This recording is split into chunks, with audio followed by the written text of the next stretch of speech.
What if your to-do list could restore you instead of exhaust you? If you're running on empty but feel like you can't slow down, well, today we're going to flip the script on productivity and we're going to build a rhythm that breathes life back into your week. Hey friends, welcome to the Buttercup Garden where faith meets real life and growth blooms one imperfect step at a time. I'm Kelly, and this is Threshold Thursdays, where we talk about soul-aligned productivity and tiny shifts that make a big difference. So, if your planner is full, but your spirit's fried, buckle up, Buttercup, because we're going to rebuild from the ground up. I hear it all the time. Heck, I've lived it. I'm exhausted, but there's still so much to do. We confuse rest with laziness. We feel guilt for slowing down, and we stay in these cycles of burnout that make everything feel heavier than it really is. So what if I told you don't have to choose between getting things done and getting your soul and your body restored? Lately, my reset looks like 10 minutes of silence before I sit down at my computer. It's not a prayer. It's not planning. It's not brain dumping. It's just stillness, because I realized that I was always doing. Even in rest, my brain was just going, planning and thinking and preparing, and that wasn't restoring me. So my question to you is, what would change if your productivity started with peace? Psalm 23:3 says, "He restores my soul, he leads me." Before he leads us, he restores us, right? That order was, he restores my soul, then he leads me. Restoration is not a reward for productivity. It's a requirement for it. You weren't made to strive your way to worthiness. So take that time to let God restore you before you rebuild your day. Let's do a quick micro task. Ready? I like to do those little resets. Where's my reset ritual?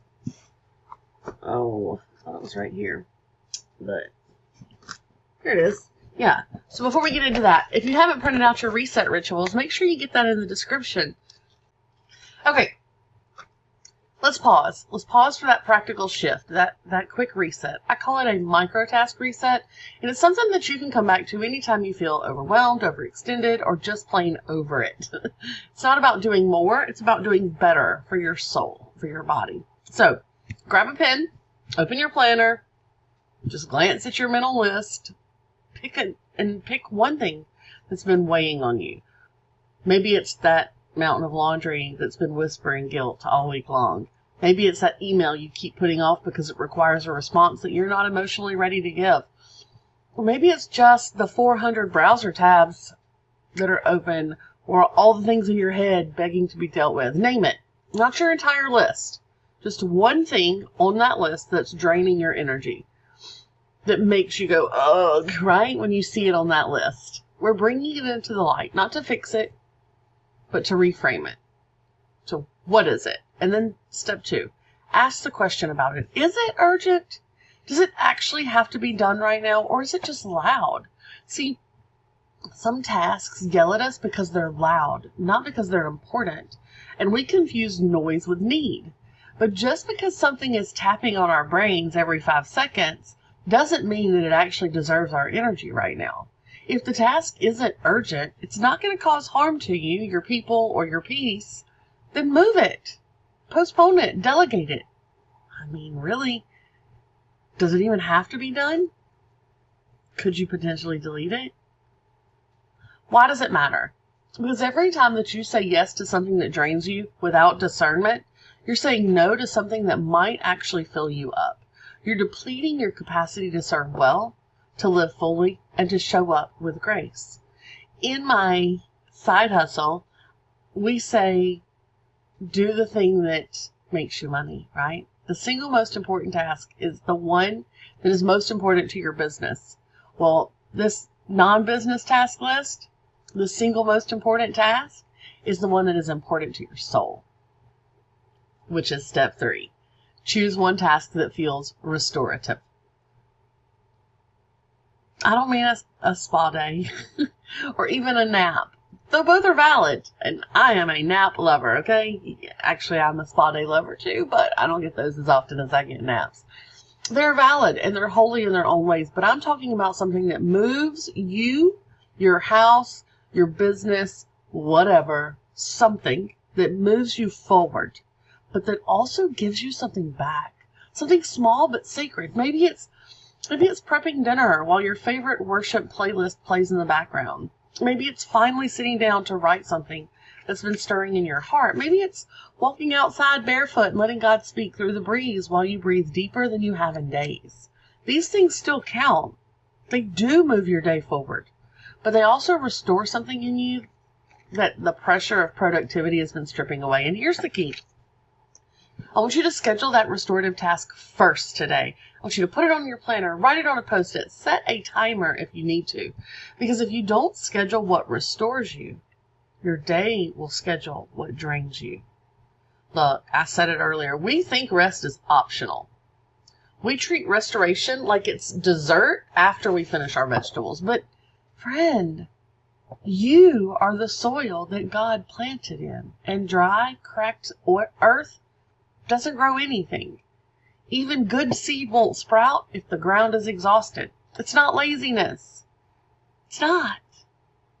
It's stewardship. It's choosing, even just once today, to work with God's rhythm instead of pushing past every single whisper that says, pause, breathe, be still and know. So before this video ends, or ideally right after this video ends, look at your list and swap one thing that drains for one thing that restores. And if you want extra credit, leave me a comment and tell me what you chose. Tell me what you marked off and what you replaced it with. Let's start normalizing productivity that builds us back up instead of breaking us down. You are allowed to rebuild gently. You are allowed to be human, not superhuman. You're allowed to feel better than burned out, okay? So, remember, you're not behind when you choose rest. You're rebuilding with wisdom. Let your list reflect your values, not your pressure. Your gentle challenge this week is to trade one draining task for one restoring one. Remember, our word is restore. We're talking about restore. I'll put the video right up there, okay? So trade one draining task for one restoring one and don't look back. If this spoke to your soul, I would love it if you tap that like button so that I know you're here. And if you want more faith-friendly ways to thrive in a busy world, subscribe and come back. Every week we talk about productivity, faith-based productivity. Every week we're learning to grow slow, restore deep, and bloom anyway. See you next time in the Buttercup Garden. Bye. Hey, beautiful Buttercup. Quick little PS here. Maybe you just found my channel. Or maybe you've sampled an episode and thought, where do I even begin? Well, you're in the right spot.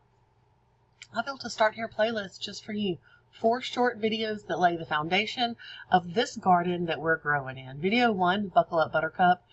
This garden is for you. Think of it as the welcome gate. You'll meet me, Kelly, and you'll hear the heartbeat behind our Buttercup metaphor and a peek at our weekly video rhythm from Mindset Monday, Tool Times Tuesday, Wisdom Wednesday, Threshold Thursday, and Flourish Friday.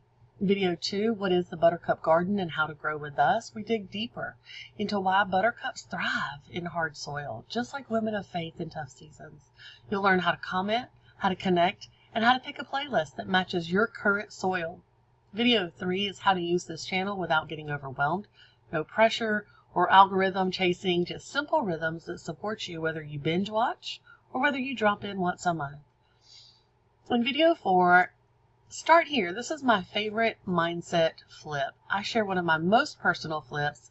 I give you a journal prompt and I send you off with a nugget of truth that you can plant right away.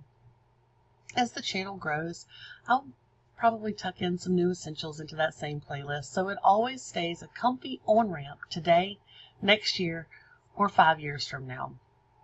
If life feels more compost than bouquet right now, I want you to hear me. You don't have to bloom perfectly. You just have to stay rooted. We champion progress, not perfection, here at the Buttercup Garden because buttercups grow where most flowers won't, and God specializes in turning hard soil into holy ground. If you want deeper growth, grab the free printable below in the description of this video.